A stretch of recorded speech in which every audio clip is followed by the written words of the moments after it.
నీ వంపుల్ని ఇమాజిన్ చేసుకుంటేనే కసెక్కిపోతున్నాను తెలుసా.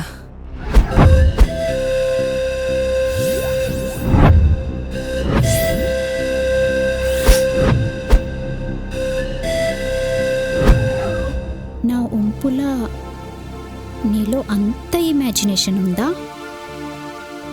అప్పుడే అంత రగిలిపోతున్నా ఎలా?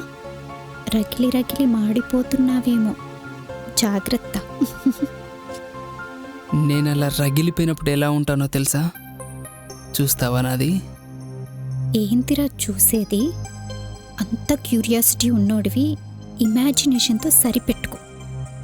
నువ్వు నాకేమీ చూపించక్కర్లేదు.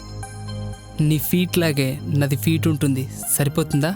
నా డీప్కి పంపానంటే ఎంత డేరింగ్ అండ్ డాషింగ్ ఉన్నానో అర్థమవుతుందా? డేరింగ్ కాదు, డిస్పరేషన్ అనుకుంటా. నీకు ఇలా పిక్స్ పంపడం తప్పనిపించట్లేదా ఏంటి? పక్కన వాళ్ళని ఇబ్బంది పెట్టిన ఫీలింగ్ కొంచెం కూడా లేదా? ఒకటో రెండో పంపిస్తే గర్ల్స్ బాగానే రెస్పాండ్ అవుతారు. ఆ తర్వాత నెక్స్ట్ లెవెల్కి వెళ్ళచ్చు. నెక్స్ట్ లెవెల్ అంటే ఇలాంటి పిక్స్ మీదే డిపెండ్ అవుతావా? ఆ పిక్సే నీ కాన్ఫిడెన్సా?